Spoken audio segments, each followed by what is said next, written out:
అందరికి నమస్కారం. నేను శిరీష. ప్రస్తుతం మనతో పాటు ఉన్నారు తంత్ర జ్యోతిష్యులు, జ్యోతిష్యరత్న, జ్యోతిష సామ్రాట్ చింతమందరావు గారు. గురుగారితో మాట్లాడదాం.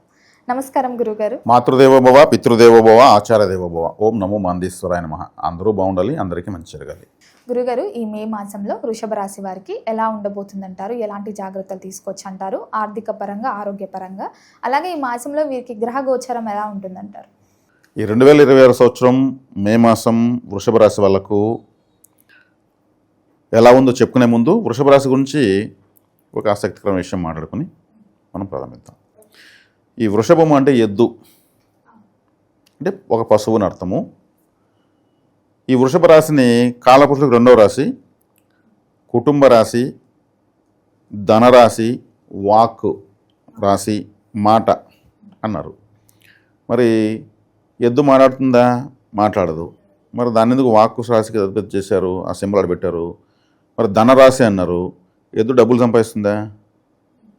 సంపాదిస్తుందా? కానీ మరి షేర్ మార్కెట్లో బుల్ రన్ అంటారు, అలా కూడా ఎద్దునే పెట్టుంటారు. షేర్ మార్కెట్ దానివల్ల సంపాదిస్తారు. షేర్ మార్కెట్ ఒకప్పుడు లేదు కదా, ప్రాచీన కాలంలో. అప్పుడు కూడా ఇదే ఉంది. మరి ఎందుకు అంటే, ఒక ఆవు దూడ పుడితే మొట్టమొదటిగా ఏముంటుంది? అమ్మా అని వస్తుంది. మా శబ్దం అయితే స్పష్టంగా పలుకుతుంది. మరి మనిషి కూడా మొట్టమొదటి పలికే అక్షరం, మనం ఏదైతే పలుకుతామో ఆ శబ్దాన్ని అది పలుకుతుంది పశువు. అందుకే వాక్కు అన్నారు. దాని మాటకి మన మాటకి లింక్ ఉంది. అదేవిధంగా ధనము అన్నారు. ప్రాచీన కాలంలో ఇండస్ట్రీస్ లేవు, మొత్తం ఇండస్ట్రీస్ మట్టి పాత్రలే. అదే ఆ టైంలో తిండి కావాలంటే ఏం చేయాలి? వ్యవసాయం చేయాలి. అంటే వ్యవసాయం చేసి మనకు ఫుడ్ పెట్టేది ఈ పశువులే. అందుకే ఇది ఎక్కడ ప్రాచీన కాలంలో ఎవరి దగ్గర ఎక్కువ పశువులు ఉంటాయో వాళ్ళు బాగా ధనవంతులను. ఎక్కువ పశు సంపద, పంటలు, పాడి అంటే పశువులు, పంటలు అంటే భూములు. ఎక్కడుంటే అక్కడ అమ్మాయిని ఇచ్చేవాళ్ళు, ఆ ఇంట్లో అమ్మాయిని తీసుకునేవాళ్ళు. అంటే ఈ యొక్క పశు సంపదను బట్టి సంపద, కాబట్టి ధనరాశి అన్నారు. వృషభ రాశికి పట్టుదల ఎక్కువ. వీళ్ళకుండే పట్టుదల ఎవరికి ఉండదు, బిఫోర్ ప్లానింగ్ ఎక్కువ. అందుకే పశువులు చాలా పట్టుదలగా, వాటికి మధ్యాహ్నం వరకు దున్నితే కూడా దున్నేసి తర్వాత పెడితే తింటాయి అవి. వీళ్ళు ఏది నిర్ణయం వెంటనే చేయరు. వెంటనే నిర్ణయం మొత్తం వింటారు, ఏదో చేయరు, నిర్ణయం చేయరు. మళ్ళీ రేపు చెప్తానని చెప్తారు, లేదా తర్వాత చెప్తానని చెప్తారు. వీళ్ళు ఎక్కువ 99.99% మళ్ళీ వీళ్ళు ఆలోచించుకొని మొత్తం ఏం చెప్పారు, ఏం చెప్పాలని చెప్పి మళ్ళీ చెప్తారు. పశువు కూడా గడ్డి మొత్తం మేసేసినాక ఇంటికి వచ్చి మళ్ళీ నోట్లోకి తీసుకుని నెమర వేసి మెల్లగా కండ్లు మూసుకొని తింటుంది. సేమ్ అదే సైకాలజీ ఉంటుంది. కాబట్టి వృషభ రాశి అనేది పట్టుదలకు మారుపేరు. వీళ్ళకి ఫౌండేషన్ ఎక్కువ. ఈ రాశిలో పుట్టిన, ఈ లగ్నంలో పుట్టిన జీవితాన్ని నిలబెట్టుకోగలుగుతారు. అది వీళ్ళ యొక్క ప్రత్యేకత. తర్వాత ఈ రాశిలో రవిగ్రహము, బుధగ్రహము, శుక్రగ్రహము, 2వ ఇంట్లో గురువు, 4వ ఇంట్లో కేతువు, 11లో శనేశ్వరుడు, 12వ స్థానంలో కుజుడు, 10వ స్థానంలో రాహు ఈ మాసం ఉన్నారు. అంటే 10వ స్థానంలో రాహు మంచిది, పాపగ్రహం 10వ స్థానంలో మంచిది. 10వ ఇంట్లో రాహు ఉన్నాడంటే వాళ్ళకి ఏదో ఒక తెలియని లక్. నైట్ కొంతమంది స్టార్స్ అయిపోతారు, ఏదో ఒక పాట వల్ల, లేదా ఇంకేదో ఒక లాటరీ కొట్టడం వల్ల, లేదా ఇంకేదన్నా ఒక ఏదైనా విషయం కావచ్చు. అటువంటిది రాహు ఇస్తాడు 10వ ఇంట్లో ఉంటే. జన్మజాతకంలో 10వ ఇంట్లో రాహు ఉండగా పుట్టిన వాళ్ళు ఎప్పటికైనా హీరోలే. అంటే లైఫ్ టైం వాళ్ళు గుర్తుపెట్టినటువంటి స్థాయికి తీసుకెళ్ళి వదిలేస్తాడు. రాహు అంటే షార్ట్ కట్, టైం తీసుకునేంత ఇష్టం ఉండదు రాహుకి. కాబట్టి మంచిది వీళ్ళకు. 11వ స్థానంలో శని ఉన్నాడు. శనేశ్వరుడు 11లో ఉంటే మంచిది. ఈ రాశికి మంచివాడు, భాగ్యాధిపతి. కానీ బాధకాధిపతి కూడా ఆయనే, కానీ పెద్దగా బాధించడు. ఎట్లా బాధిస్తాడంటే ఫలితాన్ని ఇచ్చి మళ్ళీ బాధిస్తాడు. వేరే రాశులకైతే ఫలితాన్ని ఇవ్వకుండా బాధిస్తాడు.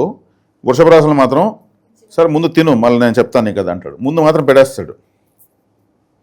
తినేసినాక మళ్ళీ బుద్ధి చెప్తాడు, అట్లా చేయించినా ఇట్లా చేయించినా అని మళ్ళీ బాధ పెడతాడు.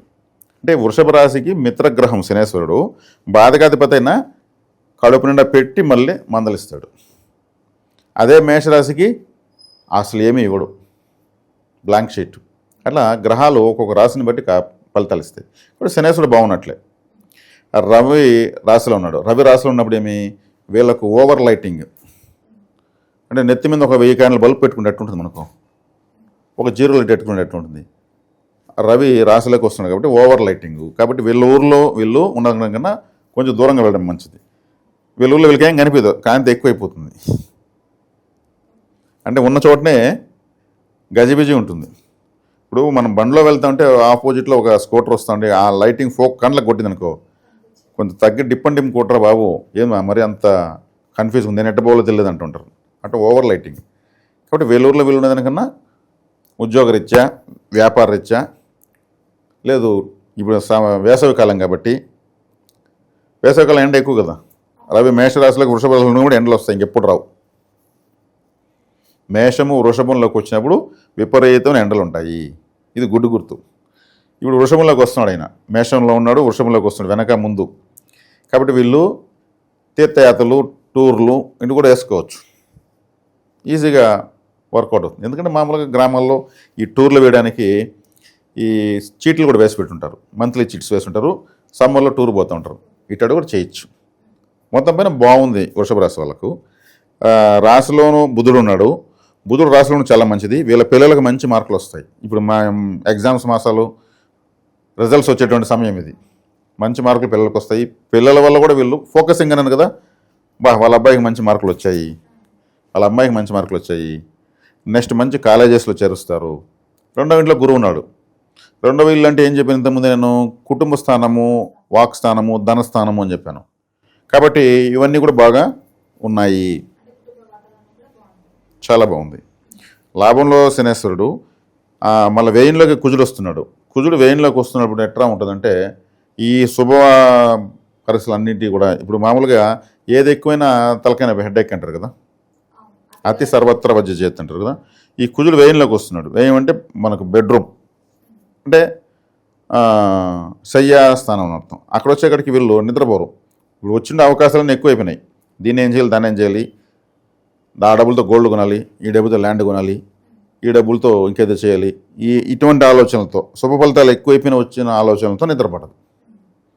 కుజుడు టెన్షన్ కారకుడు. టెన్షన్ పెట్టే కుజుడు ఎక్కడ అక్కడ టెన్షన్ ఉందని అర్థం. ఇక్కడెక్కడ ఎవరి జాతకం ఎక్కడ కుజుంటే అక్కడ టెన్షన్ ఉంది. అది ఏ స్థానంలో కావచ్చు, 1 నుంచి 12 వరకు ఏదైనా కావచ్చు, టెన్షన్ ఉంటుందని అర్థం. 7వ స్థానంలో కుజుడు అంటే అప్పుడేమి 7వ స్థానం అంటే భార్య, గొడవలు, టెన్షన్ అంటే గొడవలు వస్తూనే ఉంటాయి. దాన్ని అందుకే కుజ దోషము అన్నారు. 12వ ఇల్లు అంటే పడక గది, అక్కడ భార్యాభర్త గొడవ పడతారు, అందుకు 12వ ఇంట్లో కుజ దోషము. మాకు 12వ ఇంట్లో కుజుడు, మాకు కుజ దోషం ఉంది, మేము ఇయ్యము అంటారు. 2వ ఇంట్లో కుజుడు ఉంటే కుటుంబము, కుటుంబం అంటే భార్య పిల్లలు, గొడవలు, కుటుంబంలో గొడవలు ఉంటాయి. 4వ ఇల్లు అంటే గృహస్థానము, సొంత గ్రామము. సొంత గ్రామంలో వీళ్ళకు ఎప్పుడు గొడవలు వస్తూ ఉంటాయి, ఎవరితో కూడా గొడవలు వీళ్ళు గుమ్మున వస్తూ ఉంటాయి. అవన్నీ ఇంటికి వస్తుంటే గొడవలు ఎట్లుంటుంది, ఆయన అటు వ్యక్తికి బెడ్నిస్తారా, ఇవ్వరు. 8వ స్థానం అంటే ఆకస్మిక స్థానము. ఆకస్మిక అంటే ఆకస్మిక ఏం జరుగుతుంది, యాక్షన్ జరుగుతుంది, పడతారు. కుజుడు అంటే పోలీస్ కేసులు వస్తాయి, సంబంధించిన కోర్టు కేసులు వస్తాయి, ఎలక్షన్లో గొడవలు అంతా ఇట్టేటోళ్ళు 8వ కుజుడు చేసుకుంటూ ఉంటారు. ఇట్లా కుజుడు గురించి వివరిస్తున్నా. ఇప్పుడు 12లో ఉన్నాడు ఇప్పుడు వీళ్ళకి కుజుడు. అంటే వీళ్ళకు అన్ని గ్రహాలు శుభఫలితాలు ఇస్తూ ఉంటే వీళ్ళకి నిద్ర లేదు. ఇప్పుడు ఏదేం చేయాలో అనేది టెన్షన్ ఉంటుంది వీళ్ళకి అన్నమాట. ప్రశాంతత కోల్పోతుంది. మొత్తం పైన ఎత్తుకుంటే బాగుంది, సంతోషం. నిద్ర పట్టకపోయినా ఇప్పుడు క్రికెట్ మ్యాచ్ కప్పు గెలిస్తే ఆ రోజు రాత్రి నిద్రపోరు, బైకుల్లో తిరుగుతూ, టపాసులు కాలుస్తూ, కేకులు పంచుకుంటూ రాత్రంతా నిద్రలేదు, మేము సెలబ్రేషన్స్ అంటారు. అట్లా ఆనందం ఎక్కువైపోయేసి నిద్రాభంగం. దాన్ని ఇప్పుడు నేను వినడం వల్ల దాన్ని సెర్చ్ చేసుకోవచ్చు. ఇప్పుడు నిద్ర రాదు, అలాగే నేను చెప్పేదాని ప్రకారం మన నిద్ర రావాలంటే ఏం చేయాలి, అది కూడా మనం చెప్పాలి కదా, మన ధర్మం కదా. 500 నుంచి రివర్స్లో 1 వరకు లెక్క పెట్టాలి. 1 2 3 500 499 498 4 ఇట్లా అనుకునేటప్పుడు కళ్ళు బరువు నిద్ర వచ్చేస్తుంది. ఎవరికైనా నిద్ర రాలేదండి, వీళ్ళకే కాదు, ఎవరికైనా నిద్ర లేని వాళ్ళు 500 నుంచి వెనక్కి 1 2 3 లెక్క పెట్టి 1 వరకు రావాలి, మిస్ కాకుండా రావాలని. అప్పుడు బ్రెయిన్ రివర్స్లో పనిచేయడం ప్రారంభమవుతుంది. రాత్రిపూట మెలటోనియన్ రిలీజ్ అవుతుంది. మెలటోనియన్ రిలీజ్ కాని వాళ్ళగా నిద్ర రాదు. ఇప్పుడు రివర్స్లో బ్రెయిన్ ఏం చేస్తుంది, ఆపోజిట్కి పనిచేయడం ప్రారంభించినప్పుడు బ్రెయిన్ అలసిపోతుంది వేగంగా. బ్రెయిన్ అలసిపోయిందంటే ఆటోమేటిక్ నిద్ర వచ్చేస్తుంది. ఇది జ్యోతిషశాస్త్రానికి సంబంధించినటువంటి ఒక చిట్కా, దీన్ని చేయొచ్చు. కాబట్టి ఇప్పుడు వృషభ రాశి వాళ్ళకు 2వ ఇంట్లో గురువు ఉండడము, రాశిలో బుధ శుక్రులు 2వ ఇంట్లో రావడము, ఇంత హడావిడిగా ఉంది అన్ని శుభఫలితాలతో. పిల్లలకు మంచి జరగడము, పిల్లలకు పెళ్ళిళ్ళు కావడము, పెళ్ళిళ్ళు వీళ్ళు పెద్దవాళ్ళు అంటారు కొంతమంది, వయసు రీత్యా పెద్దవాళ్ళు అయ్యండి, వాళ్ళు వృషభ రాశిలో ఉంటారు. వాళ్ళకేంది పెళ్ళి, వాళ్ళ పిల్లలకు సంతానం కలగడము, ఇవన్నీ శుభవార్తలే కదా. అంటే కుటుంబంలో శుభవార్త కదా ఇంత. 4వ ఇంట్లో కేతు ఉన్నాడు. 4వ ఇంట్లో కేతు ఉన్నప్పుడు ఎక్కువగా దిష్టి తీసుకోవాలి వీళ్ళు. ఎందుకంటే వీళ్ళకి ఇన్ని శుభఫలితాలు ఉన్నప్పుడు 4వ స్థానంటే సొంత గ్రామం అని చెప్పి ఇంతకుముందే. గ్రామంలో వీళ్ళకు అబ్బా అన్నీ వాళ్ళకే జరిగిపోతున్నాడు, దిష్టి వచ్చిందని ఆశ్చర్యం పోవాల్సిన అవసరం లేదు. ఇప్పుడు వీళ్ళు దిష్టి తీసుకోవాలి. అంటే కేతువు అంటే ఆటంకం అని చెప్పాను కదా, కాబట్టి ఇది ఒక ఆటంకం ఉంటుంది వాళ్ళ సొంత గ్రామంలో. దిష్టి అంటే గుమ్మడికాయ తీసుకుంటే సరిపోతుంది. కాబట్టి వృషభ రాశి వాళ్ళ యొక్క ప్రత్యేకత మనం చెప్పడం జరిగింది. ఈ రాశి 2వ ఇల్లు, 3వ ఇల్లు, వ్యయ స్థానము, 11వ స్థానం, 10వ స్థానంలో ఉన్న గ్రహాల యొక్క స్థితి చెప్పడం జరిగింది. చక్కగా వీళ్ళైతే ఈ మాసము ఎక్కువగా దుర్గారాధన చేస్తే, దుర్గాదేవి లేదా గ్రామదేవత ఆరాధన చేసిన, లేదా దుర్గా గణపతి మంత్రం చదువుకున్న, దుర్గాదేవి అంటే రాహు 10వ ఇంట్లో ఉన్నాడు, గణపతి అంటే కేతు 4వ ఇంట్లో ఉన్నాడు, దుర్గా గణపతి మంత్రం చదువుకున్నా కూడా, లేదా దుర్గా గణపతి ఆరాధన చేసుకుంటే కూడా చాలా ఇంకా బాగుంటుంది. వీళ్ళకున్న చిన్న చిన్న తెలిసి తెలియకుండా ఉండేవన్నీ కూడా నశించిపోతాయి. ఈ గృహయోగం, వాహన యోగం కూడా ఉందంటారా గురుగారు వీళ్ళకి? వాహన స్థానంలో కేతు ఉన్నాడు. వాహనానికి కారకుడు శుక్రుడు 2, 3వ స్థానంలో ఉన్నాడు. వీళ్ళు కుటుంబ సభ్యుల పేరుతో తీసుకోవడం బెటర్. వీళ్ళ పేరుతో తీసేదానికన్నా కుటుంబ సభ్యుల పేరుతో తీసుకోవడం, అంటే భార్య పిల్లల మీద తీసుకోవడం అది. లేదంటే వీళ్ళు తీస్తే సెకండ్ హ్యాండ్ తీయాలి వీళ్ళ పేరుతో తీస్తే. ఎందుకంటే కేతు అంటే కొత్త వస్తువుకి కారకుడు కాడు, పాత వస్తువుకి యోగిస్తాడు. కాబట్టి ఏదైనా సెకండ్ హ్యాండ్ కొంటే కొనవచ్చు. మరి ఆరోగ్య పరంగా ఎలా ఉంటుందంటారో, ఆర్థిక పరంగా కూడా ఎలా ఉంటుందంట? ఆర్థికంగా బాగుంటుంది. ఆరోగ్యానికి కారకుడు రవిగ్రహము, ఆరోగ్యం భాస్కర దిచ్చేత్ అంటారు. కాబట్టి ఆ రవి కూడా బాగున్నాడు. ఏదైనా కాస్త వేడి చేయడానికి అవకాశం ఉంటుంది, దేహము అనారోగ్యం అయ్యేదానికి అవకాశం ఉంటుంది. కొబ్బరి నీళ్ళు తాగేస్తారు ఎక్కువగా. కొబ్బరి నీళ్ళు ఎక్కువ తాగితే కూడా సమస్యే. ఎక్కువ తాగితే దాంట్లో గ్లూకోజ్ పౌడర్ ఉంటుంది, దాన్ని కలుపుతూ తాగడం వల్ల బ్యాలెన్స్ అయిపోతుంది. ఈ విషయం చాలామంది తెలియదు. అదే నిమ్మరసము లో కాస్త ఉప్పు వేసుకుని కూడా తాగుతారు. నిమ్మరసంలో చక్కెర, ఉప్పు, పులుపు, ఉప్పు, తీపు 3 మిక్స్ అవుతాయి. అది కూడా బాడీలో డిహైడ్రేషన్ అవ్వకుండా అన్నిటినీ బ్యాలెన్స్ చేస్తుంది. చక్కెర వేసుకుని తాగడం తీయగా నోరు బంకట్టిపోతుంది. కాబట్టి కొబ్బరి నీళ్ళు తాగితే గ్లూకోజ్ పౌడర్ వేసుకోవచ్చు. నిమ్మరసం తాగితే కాస్త చక్కెర, ఉప్పు తెలియాలా, చక్కెర తెలియాలా, పులుపు తెలియాలా. అది ఈ వేసవికాలం చాలా బాగుంటుంది. ఇవి వీళ్ళు చేసుకోవచ్చు. దేహంలోకే నెత్తిపైకి మనం వచ్చే రవి ఉన్నాడు కాబట్టి, పైన ఉన్నాడు కాబట్టి. ఇది గురుగారు, మరి ఈ మాసం అంతా వృషభ రాశి వారికి దుర్గా ఆరాధన, గణపతి ఆరాధన చాలంటారా? చాలు సరిపోతుంది. గురుగారు, మొత్తం మీద మాసంలో వృషభ రాశి వారికి ఎలా ఉండబోతుంది, ఎలాంటి జాగ్రత్తలు తీసుకోవాలి, ఏ దైవాన్ని కూడా పూజించాలో తెలియజేసినందుకు ధన్యవాదాలండి. ధన్యవాదాలు.